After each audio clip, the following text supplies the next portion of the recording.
Can you guys see in the back if they turn the lights on up here? It's okay? Okay, thank you. Hi, Justin. I don't. Little panel on the wall. Thank you. Everyone holds up your cell phone light. I don't need to be seen. We'll get started because I'm gonna end up taking all of your time because I really like this stuff. It's 10 o'clock, so my talk is about subversion and espionage directed against you. I was a counterintelligence agent in the Army for 6 years. This is what I studied. It's amazing that I could bring this kind of work to the cyber world and how it's being used against you in your everyday job. I got motivated by this. In the last 2 years, I came here to Derbycon, and I went down to the SE village, the social engineering village, right? And I wasn't really paying attention. I didn't really, whatever. And so I started hearing them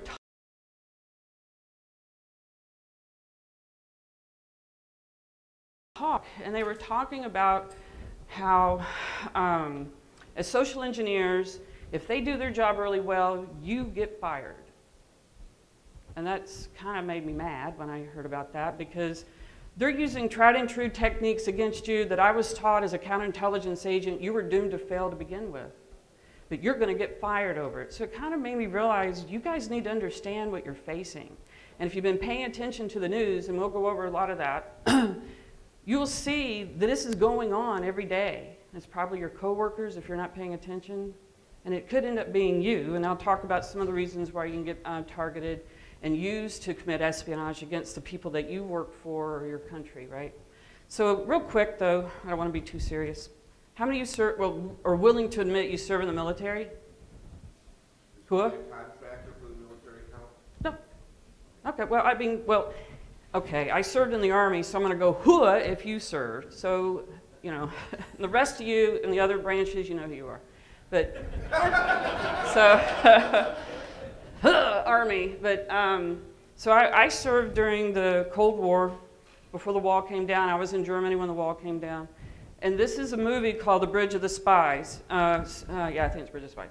Tom Hanks. It's a really good movie. It's about a true story. I've been on those bridges. The bridges cross the countries between East Germany, former East Germany, sorry, and West Germany and Czechoslovakia and Germany. I have stood on those bridges. The river is the border crossing, and these things did occur. We did transfer spies over the bridge. It's a very good movie. Highly recommend. It's about a true story, and these bridges do exist. I've been on them.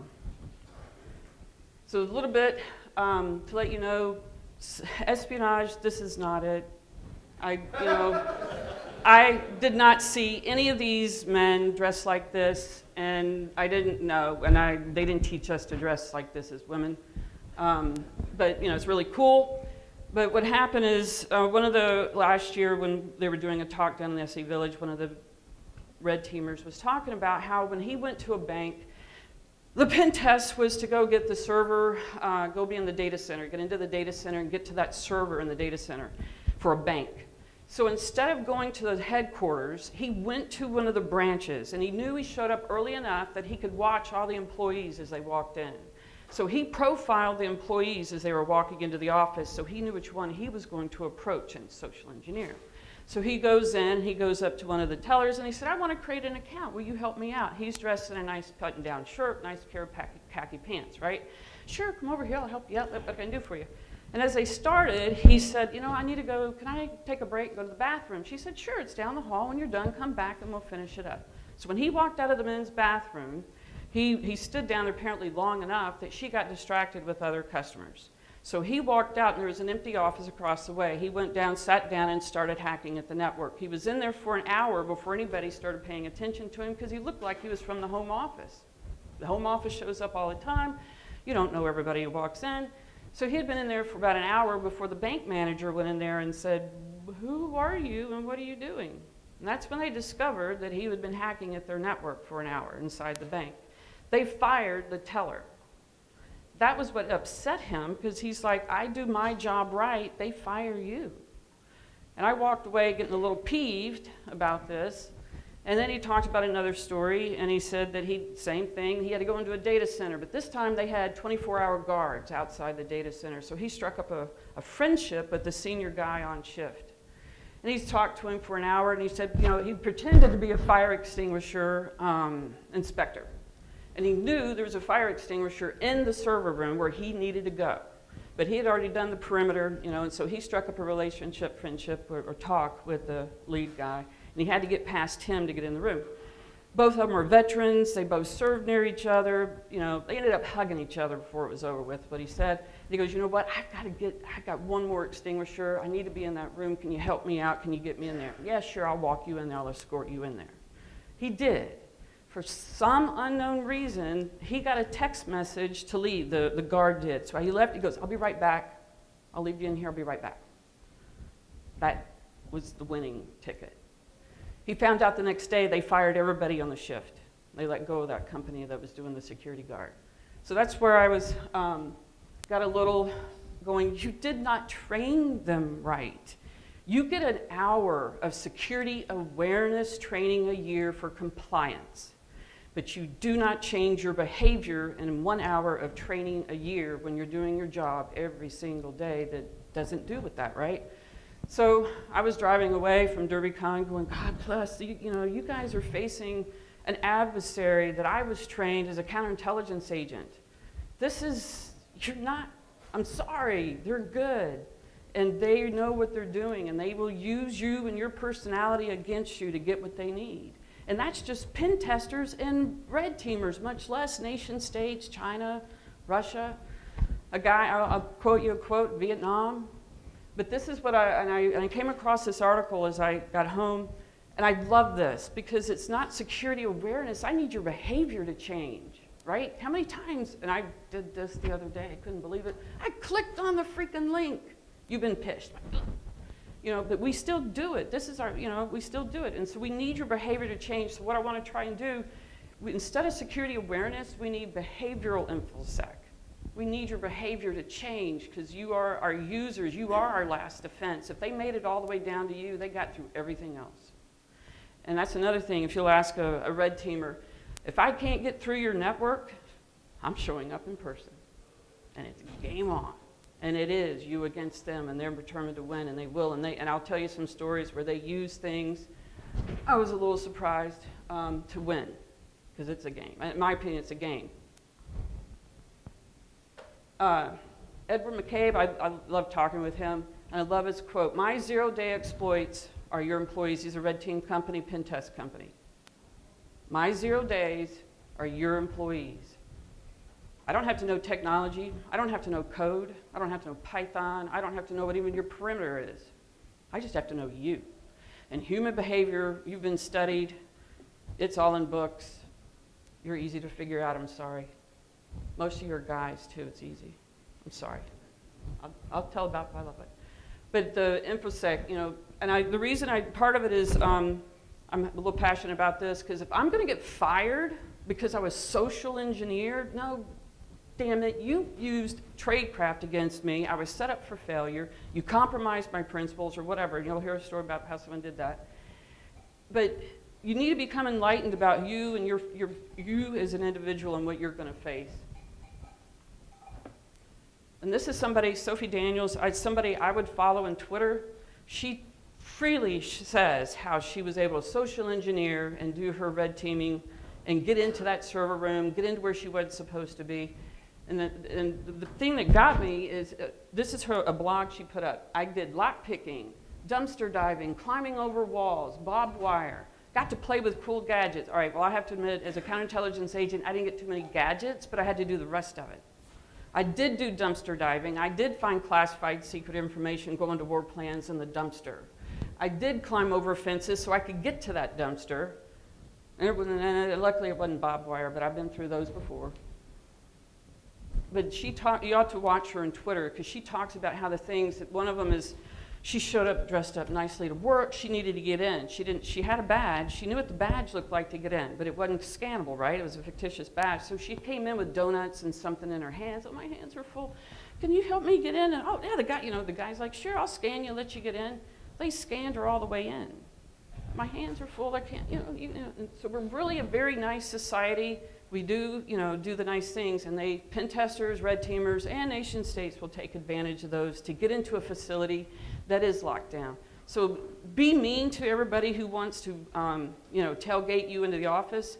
I did that the other day to somebody, and because I didn't recognize him, and he got mad and started chewing me out. I've been here, I'm a contractor, I've been in this room. And I'm like, please just scan your badge. That's all I'm asking.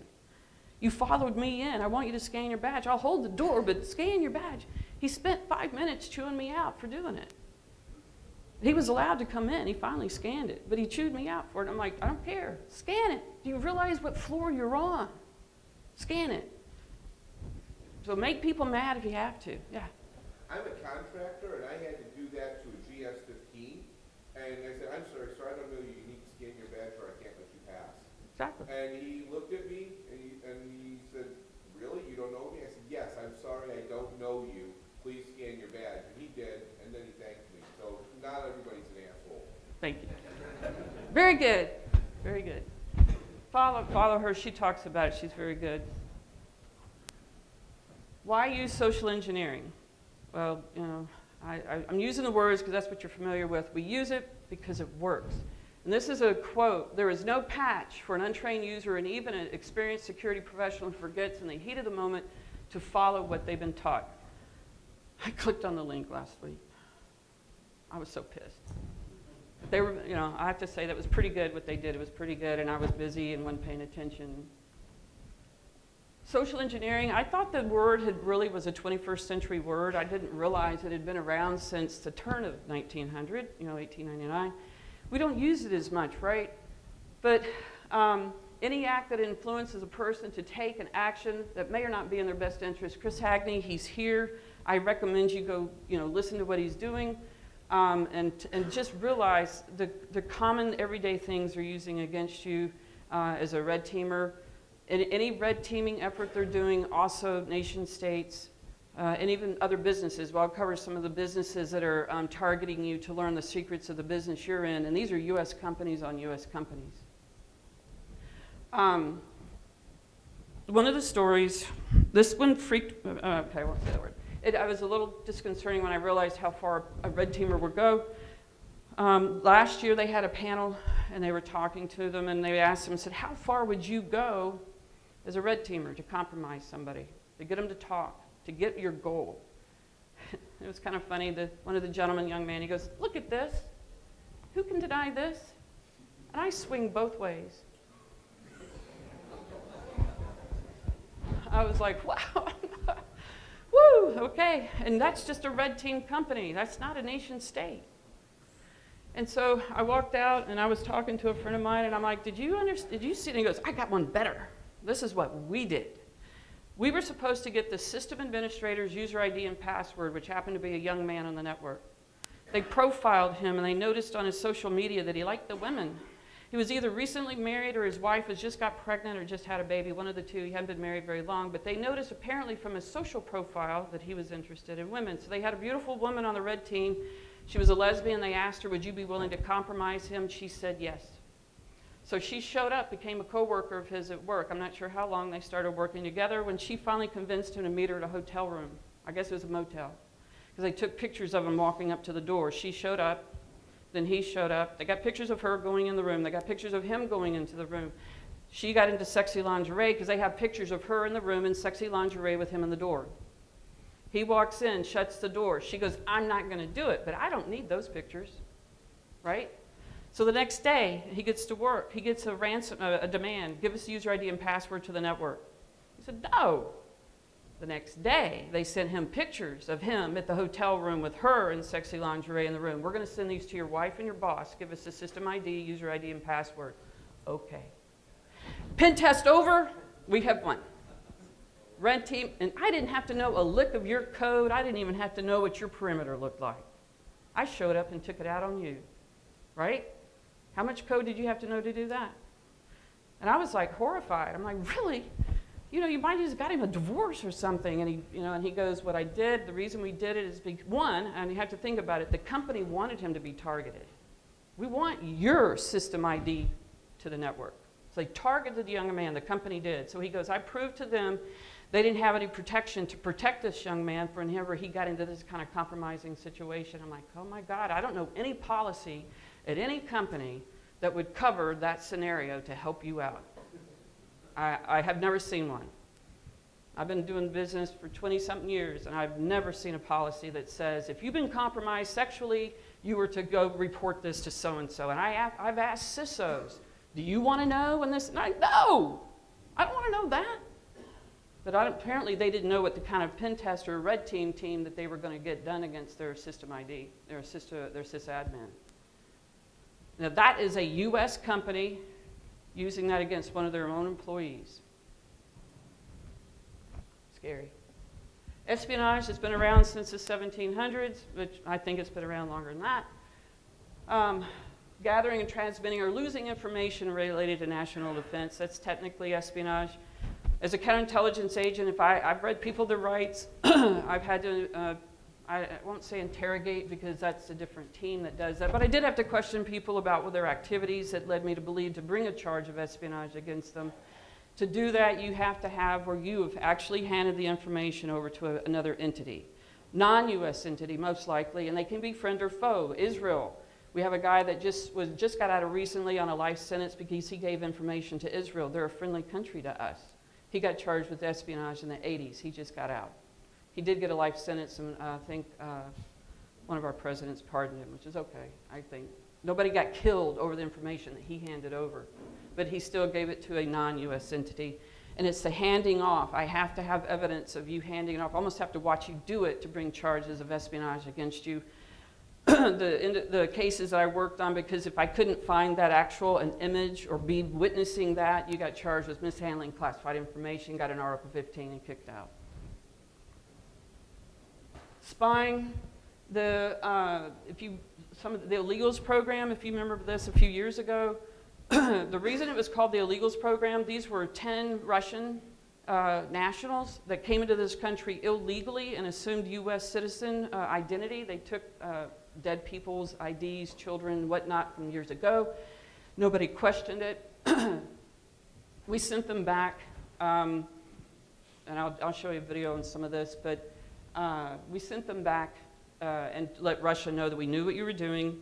They were doing this during our last, I guess it was the re-election, 2010, 2015. It was a re-election, but one of these, where is the woman? Right there, her. These two are husband and wife. I'll show you in a minute. She was the one, she's an accountant, and she was getting too close to certain individuals in the Democratic Party, and that's when the FBI called a halt to it and said we need to stop it because an election was going on. And they're getting a little bit too close to people. And this one, I'll show you pictures of her later. Our Vice President Biden was upset when she got sent back. He knew her that well. I don't know how well, I'm just saying he knew she was missing because he goes, I'll miss her being around. He was an ex-CIA officer. He got caught earlier in this year. He'd given over, I hate to say it, that is a colleague, as an agent. He got charged with selling secrets to China. They caught him with the money in his bag in the hotel room in China. Subversion has been around quite a while. You guys remember this happening? And I'm going to read you something. And I didn't realize, I thought it was Chinese, but it was a Vietnamese guy that was working at NSA.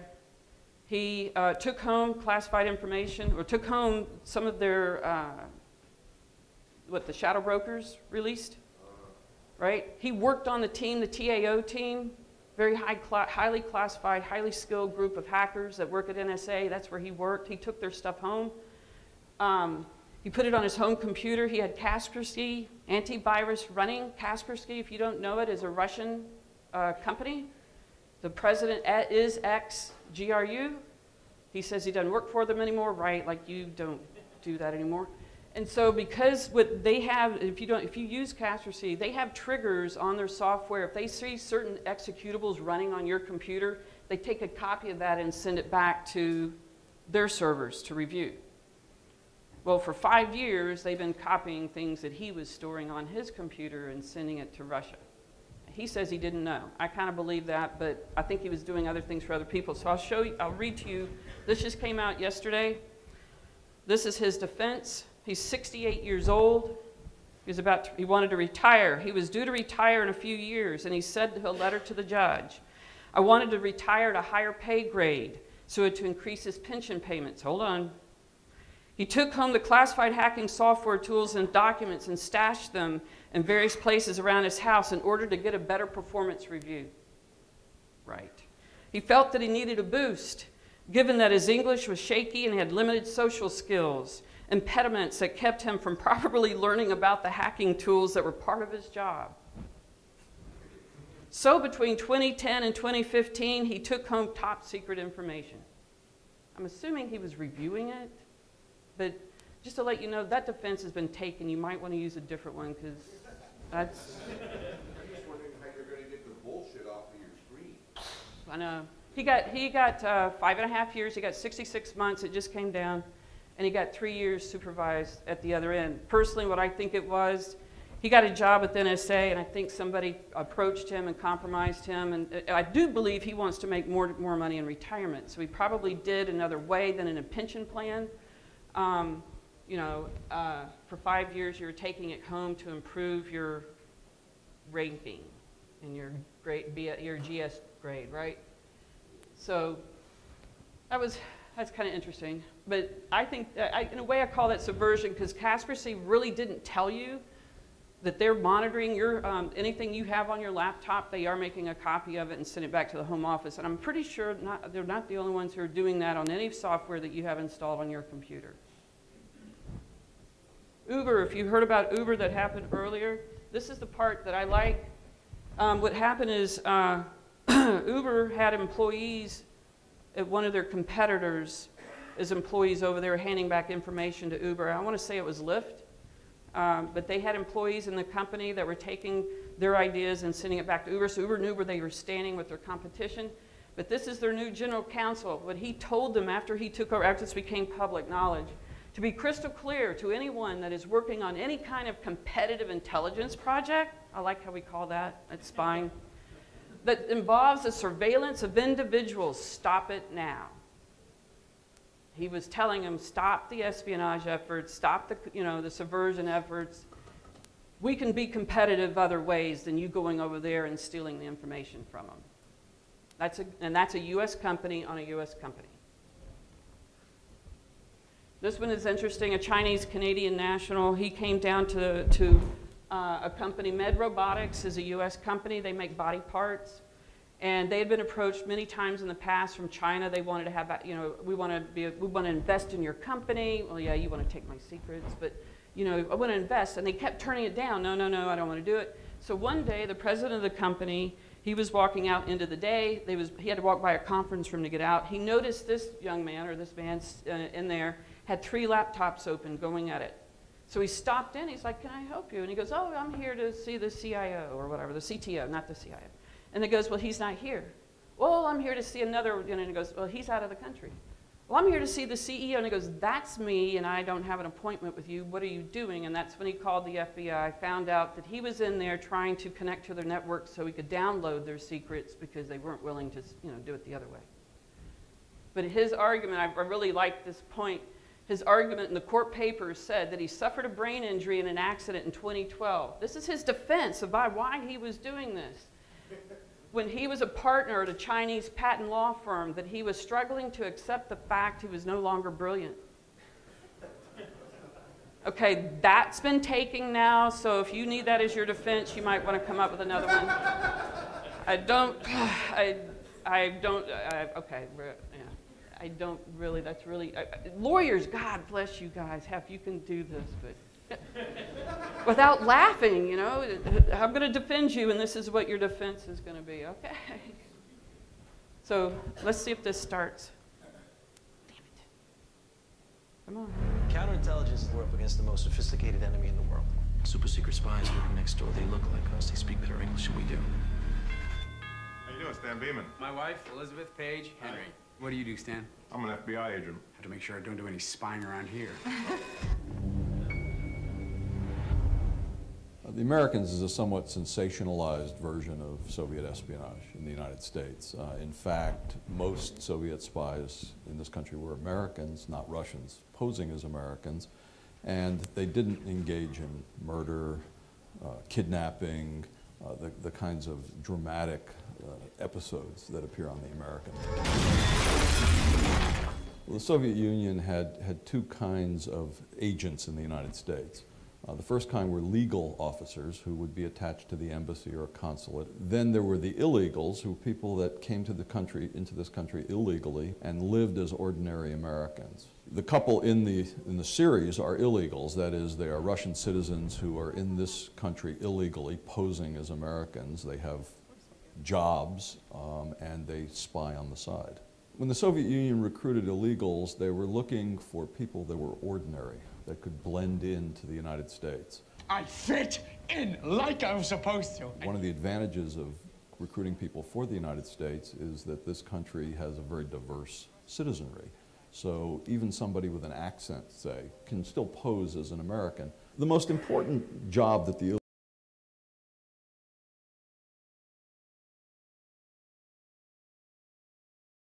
illegal performed for the Soviet Union was to serve as couriers. The advantage of an illegal, he's in the country illegally, the FBI doesn't know who he is, he can meet with sources, pick up espionage material, and then he has to meet with somebody else to transfer it.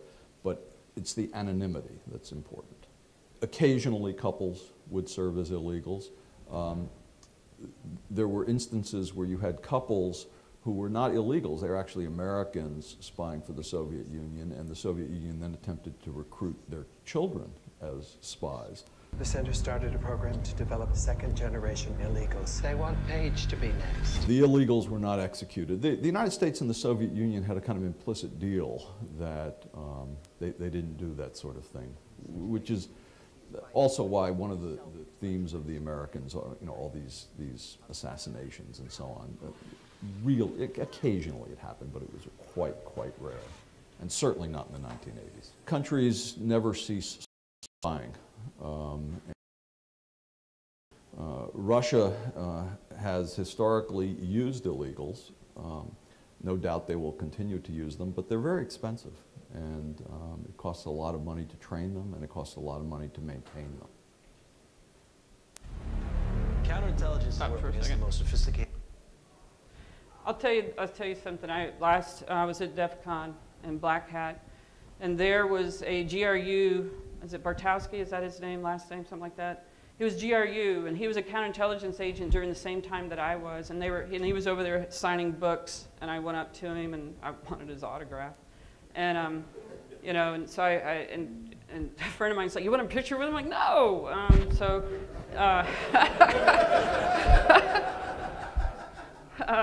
I'll take your autograph and I'll take the book. But I whispered to him, I said, I was a counterintelligence agent while you were an active agent. And he goes, comrade, no. And he said, colleague.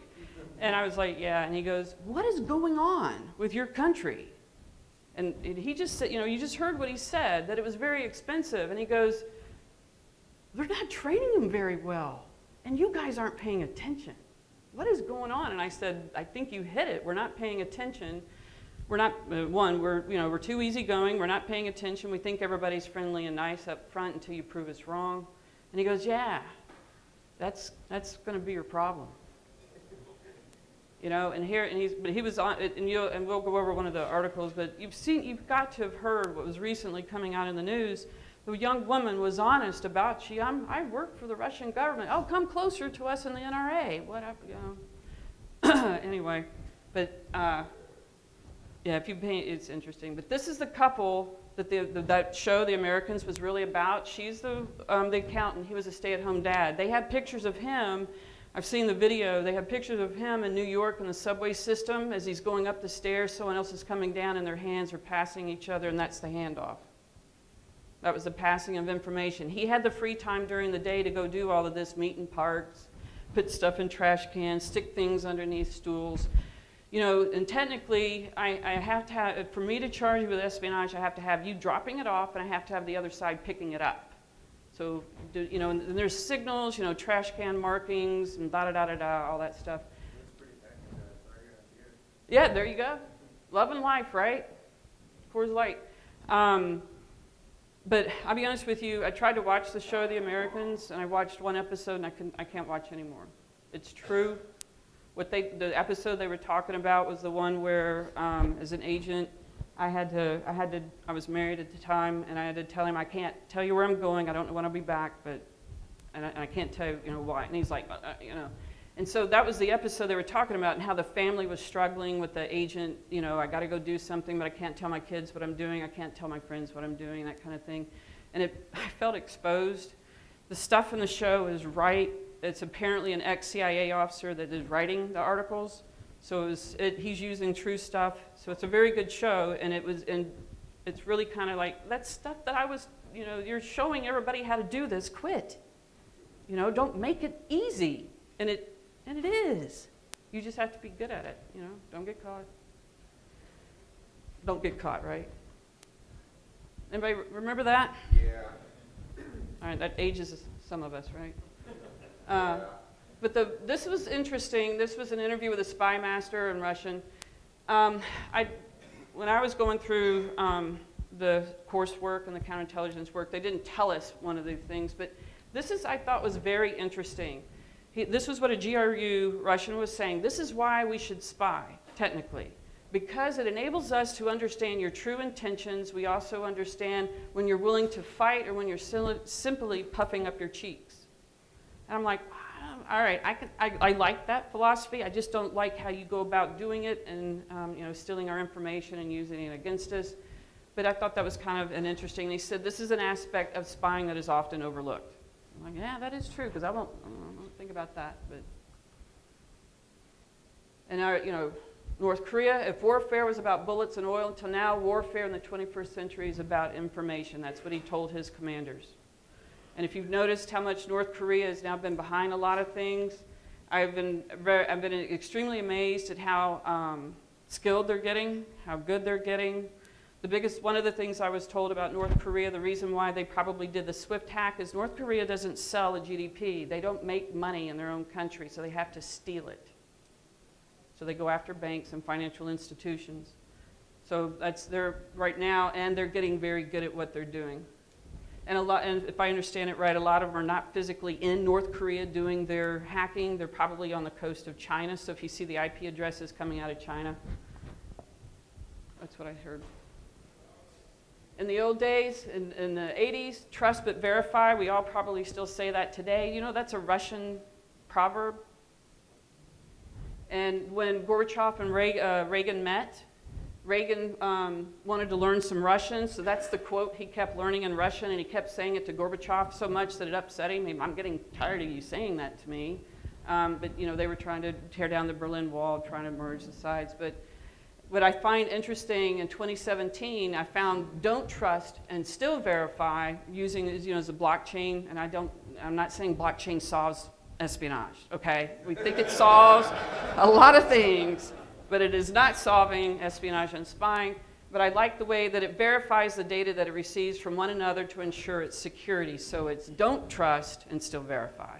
So that's the kind of the world that we lived in. I think it's because of our social media, our internet access. I physically do not have to rob a bank anymore. I just do it over the internet. I physically don't have to meet you. I social engineer you or whatever, strike up a relationship with you online.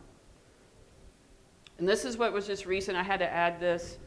The accused Russian spy, Maria Butina, she's the one who freely admitted when she's drunk, I'm Russian, and I'm here doing what I'm doing. And everybody ignored it and kept inviting her still to the parties. Guys, you're easy. I'm sorry.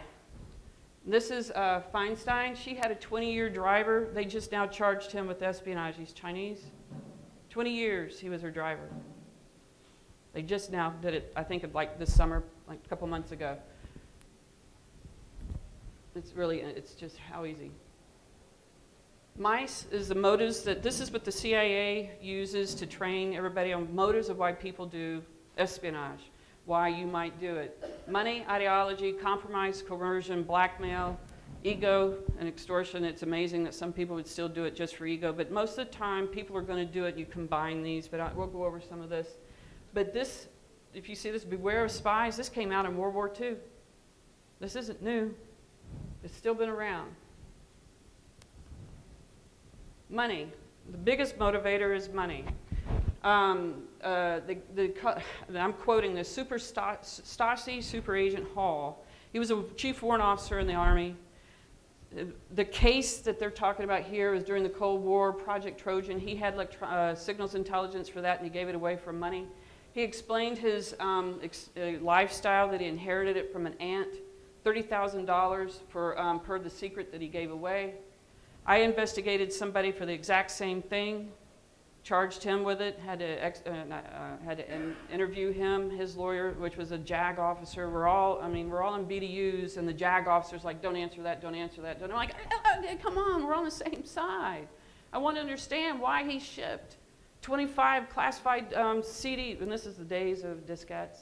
He shipped 25 of these in his household goods when he left Germany and came back to the United States. These were signals intelligence that he had during Gulf Storm 1. And he's had them in his household goods. And we served him a warrant. We got a heads up that it was coming. This was at Fort Hood, Texas, where I was stationed. MPs were there. He said, sure, you can check my stuff. And they came. He had a gym bag full of it. I don't know how that got in there. It came out of your office. I don't know how it got in there. But his job, he was a signals officer for the whole Corps of Germany. He was a warrant officer, been doing it for 25 years. I don't know how that got in there. That's his job. That was his everyday job. That's the only job he had. I don't know how it got in there. NSA showed up and took it, and they did their stuff to it, and they gave us a copy of it so we could see what was in it. So when I was doing my interrogation, when I was doing my discussions with him, with Jack sitting there, he spoke English. I did too, so it was easy. But anyway, he said he didn't know. He didn't know how that got in his bags. And because I couldn't, and I did my investigation, his German wife didn't come with him to the States. She stayed in Germany, and he was supposed to retire. And so, but we never had where he handed off the information to an entity of another country. So his charge of espionage got downgraded, mishandling classified information. He got an Article 15, and they retired him out of the military. And at the same time I was investigating him, he was also being investigated because he shipped back Iraqi weapons in a diplomatic pouch, which avoids X-ray and scrutiny, because he was going to sell them when he got back to the States. And he got an Article 15 for that. So but I'm like, wow, we're all doing it right. Favorite John Walker, he was big while I was in because he got tried while I was in. And while it's because of him, he got life in prison. Because of what he did for 18 years in the Navy, President Reagan changed your sentencing. You can get the death penalty now.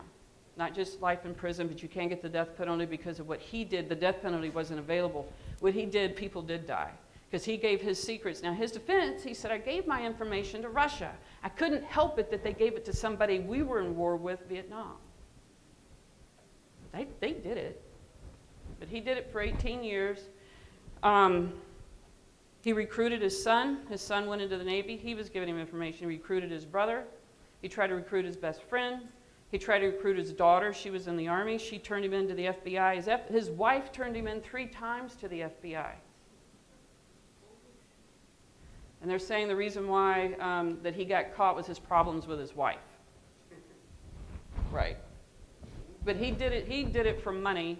And he also did it, he did it for ego, and the Russians were like trying to tell him, you got to calm that money spending down. You're giving yourself away. Your lavish lifestyle is going to give you away. Aldrich Ames, a CIA employee, spied for 9 years. He's serving life in prison. He married a Colombian spy.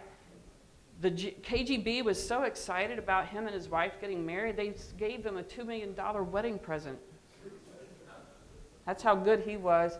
The problem is, what he did, everybody that he exposed as undercover working in Moscow, they seem to have disappeared off the planet of the Earth when they were in Russia.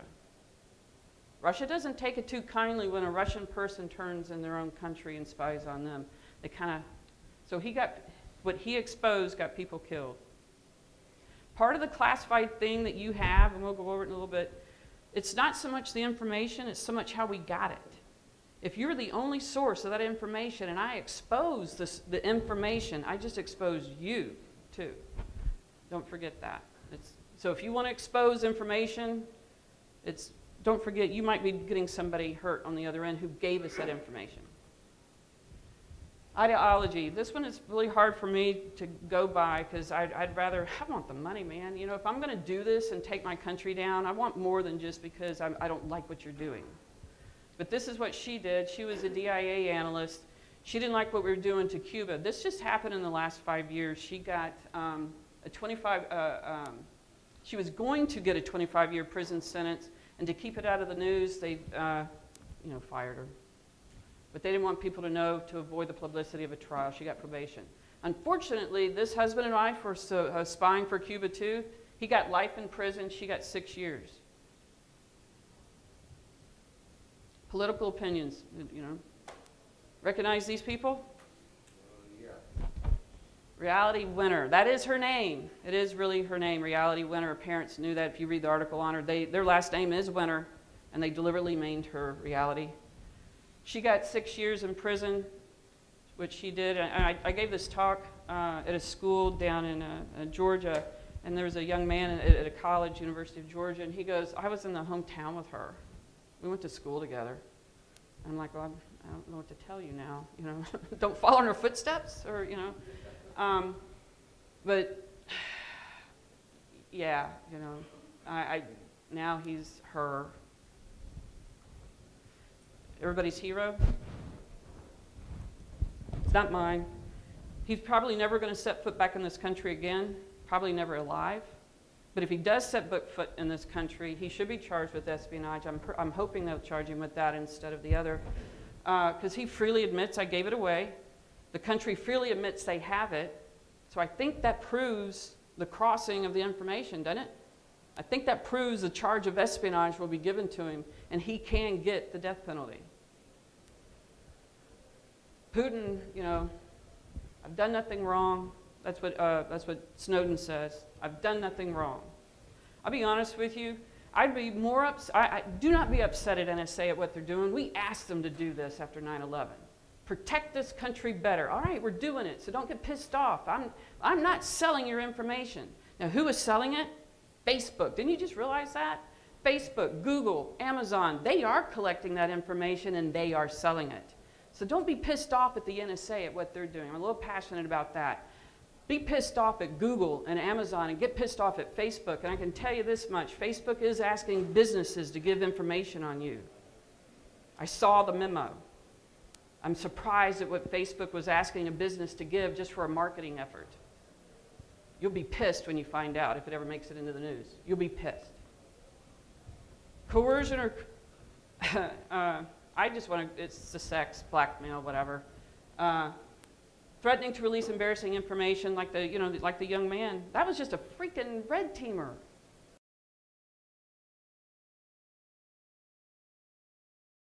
I'm going to, get you into a hotel room, take your pictures, threaten your marriage, ruin your job. Well-behaved women seldom make history. I kind of like that. All these women that you see here were all World War II spying for the U.S. Women are really good. And if you were, and yesterday I was sitting with Chris, heard Chris Hagney's talk, and he said, I want to hire women. You guys are so good. You guys, men and as employees, you suck. You're so easy to talk, you'll talk. But anyway, she's North Korean. That's what she looks like in South Korea. Right? This was also a sign that came out during World War II, warning them that spies are going to target you as a service member. And this is Anna Chapman. You'll see another picture of her. Honeypots. I know you guys have another term that you use honeypots on the network. Well, this is really what honeypots are: women, and they will coerce you, blackmail you. I can tell you, I have seen such a woman at the hacker conferences. I've met her. She is Russian. She is targeting you guys. I've taken her picture. I've taken her information. I've taken the information that she's passed out to young men to get them to have a relationship with her, and I've handed it over. They're looking into it right now.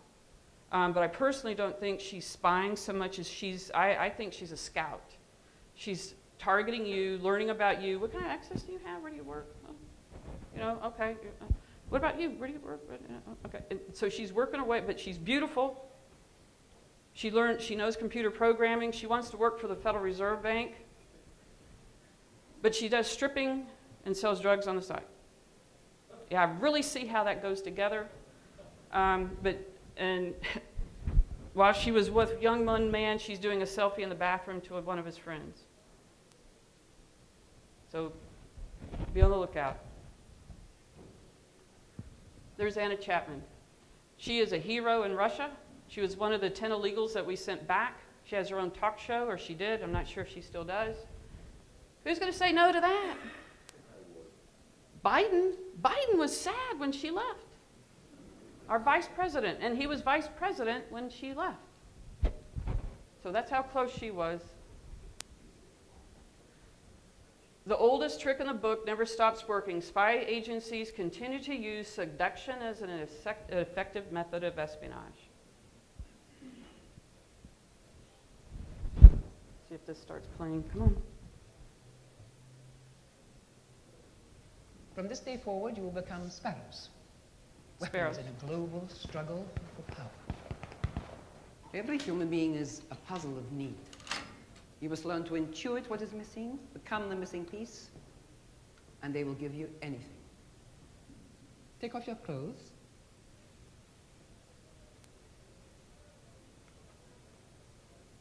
Your body belongs to the state.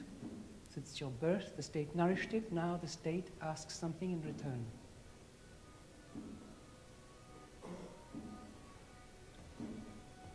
You must learn to sacrifice for a higher purpose. To push yourself beyond all limitation and forget the sentimental morality with which you were raised.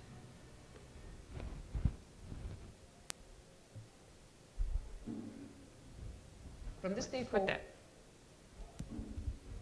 As a woman, I'll be honest with you, as a counterintelligence agent, I was not asked to do that kind of thing. But I have to admit, I think what she was telling her is exactly how they get the Russian women to do it. The state owns you, the state trains you, you owe the state back. That has been a communist manifesto for years. That is, I mean, since it started. The state owns you, the state gives you everything, you owe the state back. And I mean, I had a woman come up to me after one of the times I spoke, and she goes, I just don't believe women would do that. I'm like, they do. And if most women, and you don't really know most of the women that are doing the spying. Most of them keep it a secret, which they should, right? But that's one reason I think that's what they tell them.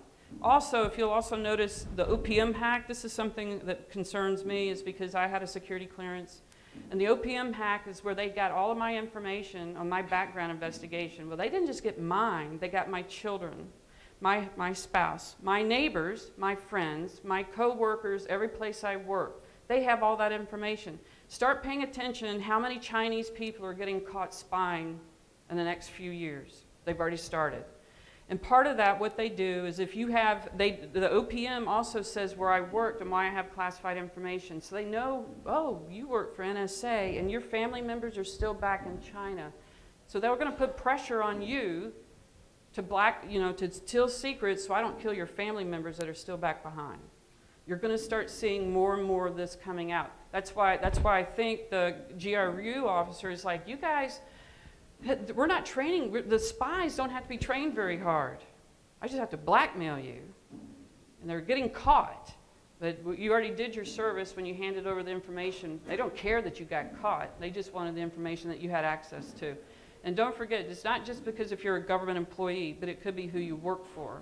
It doesn't have to be for a government entity like Uber was doing it.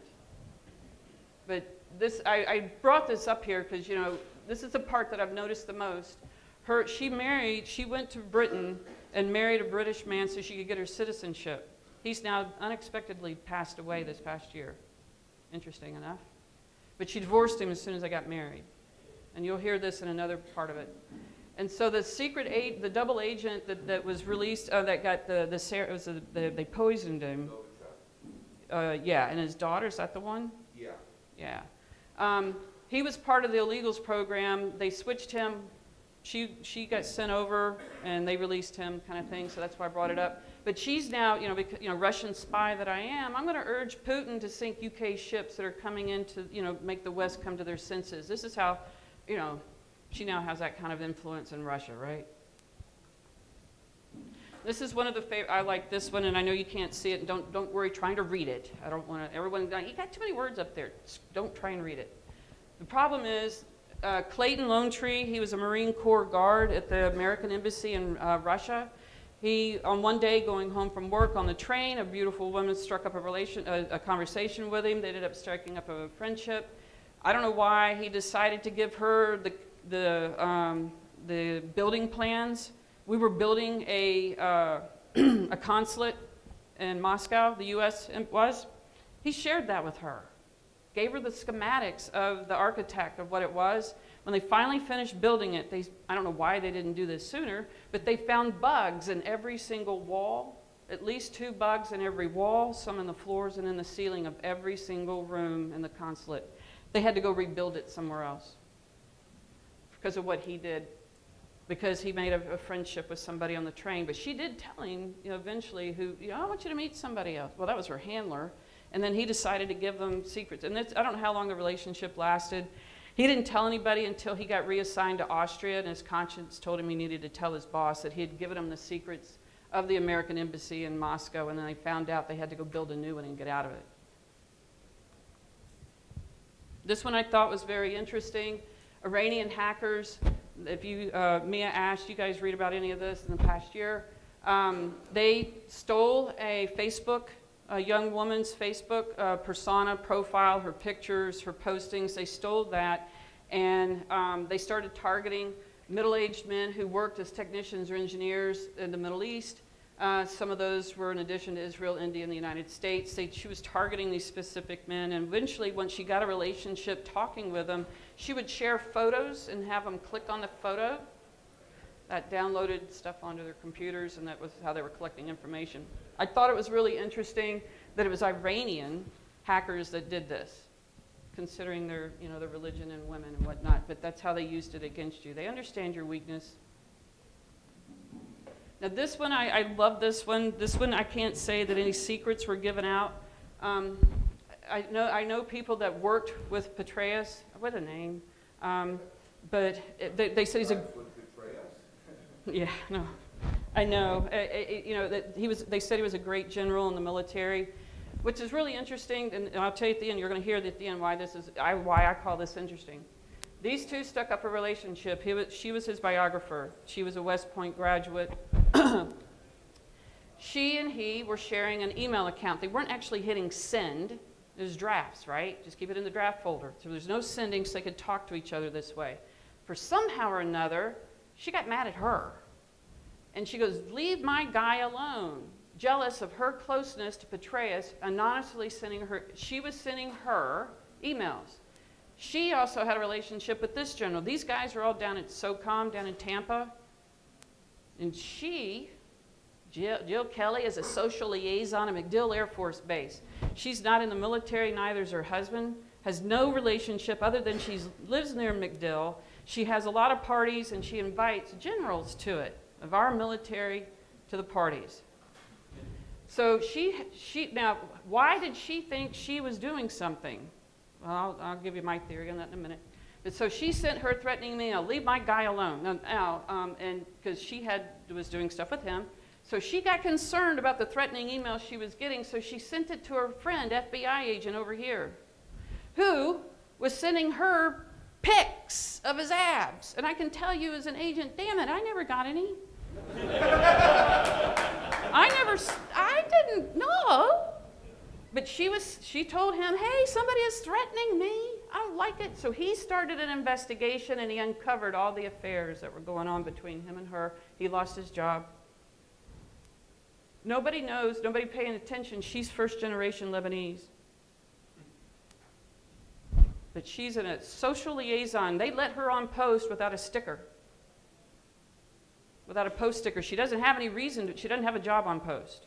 Her husband's a doctor in the outside community, outside of post. Neither one of them have anything to do with the military. Because she's so friendly and nice, we let her on post. Well, anyway. I just thought that was kind of interesting, and his name is Petraeus. So anyway. You're going to like this one. This is a French diplomat. This man right here struck up a relationship with this right here, who is this right there, for 18 years. He never had a sex change, but he convinced him that he gave birth to a child. They had a relationship for a few years, and he had to go back to China. And so while he was over there, he went to, the state was supporting all this, so they gave him an orphan, a 4-year-old orphan, gave him the orphan, told him to go back to France. He went back to France and said, "This is your son. I gave birth to your son while we were separated." He adopted the son, never questioned that this was a man with no sex change, but he thought that was his son. Okay. No, I can't tell you how he thought they had sex. I heard it was out in hallways and stuff. But this is Madame Butterfly. The whole play is about this relationship. But this is him.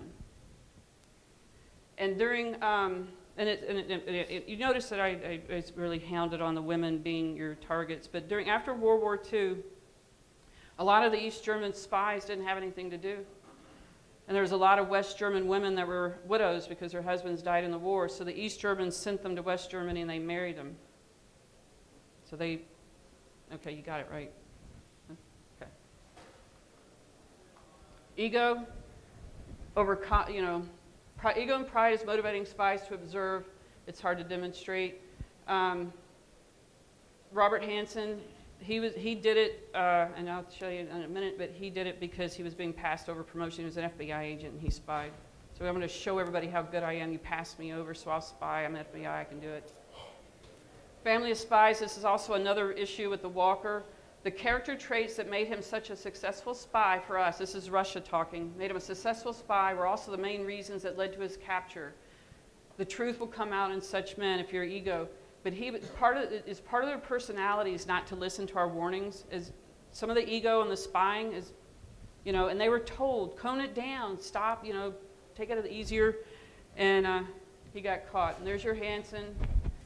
Money was a way to keep the score and a trigger, but not my driver for why I did it. You passed me over and you weren't appreciating the work I was doing as an FBI agent, so I spied. He's got life in prison. This is the one I like. Brixex. And I know we're Americans right now, but it was interesting. This young woman right here is Russian. She went to Britain, like Anna Chapman did. She wanted to marry somebody to get her British citizenship. So she found somebody twice her age who happened to be 40. She married him, and then she wanted a quick divorce. After they'd been married for 3 months, we couldn't get along. So she approached this man, and he's been charged too because he gives quick divorces. And he likes the young women. She married him. This is Aaron Banks. If you look him up, he's a gazillionaire in Britain who's lost his money, and all of a sudden now he has a whole bunch of gazillions dollars, and now he is supporting Brixex. These two are married. His Russian wife. I suspect that's where his money is coming from. Kind of interesting. But this is a quote that came from the articles that talked about the women that are used. They're all the same type, long-legged, good-looking blondes, never older than 25. They're fluent in French, English, and often German, and with a higher education. Remember I told you about the young woman that was targeting some of you here in the conferences? She knows 3 or 4 languages. Like I said, she also knows computer programming. And she's tall, long-legged, and beautiful. I got a picture of her. Sorry, she went, never mind. But yeah, she's beautiful. And she speaks really good English.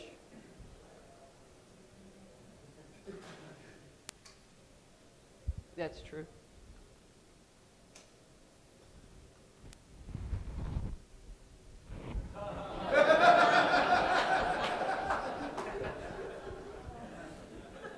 I'm gay and I didn't notice him either, so what is that?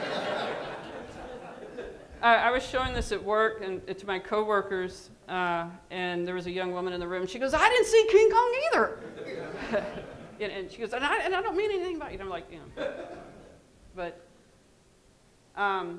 the biggest thing, I'm not an agent anymore, so if you suspect you're being targeted, don't call me.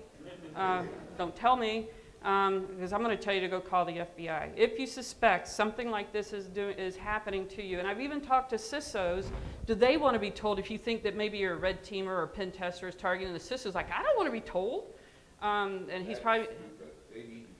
something, so I'm like, you know what, if a red teamer is going to go put me in a hotel room and compromise me that way, I am going to call the FBI on your happy self. If you're going to take that kind of tactic against me, I am going to call the FBI. I'm going to turn your happy self in. I hope you have a get out of jail free card because you're trying to blackmail me. And if that's what a red team company does or a pen test company wants to do to you, turn their happy self in, please. But one of the bigger things is that it doesn't necessarily mean that you are being targeted. It could be a given situation might need further examination. This is a quote that the FBI, that I'm quoting there. And it could be, you know, someone's, like I said, I think some people are doing it for scouting, to see if you're a good potential target before they turn you in or blackmail you, coerce you, or, you know, take you out. But I like this. There's no patch for untrained user and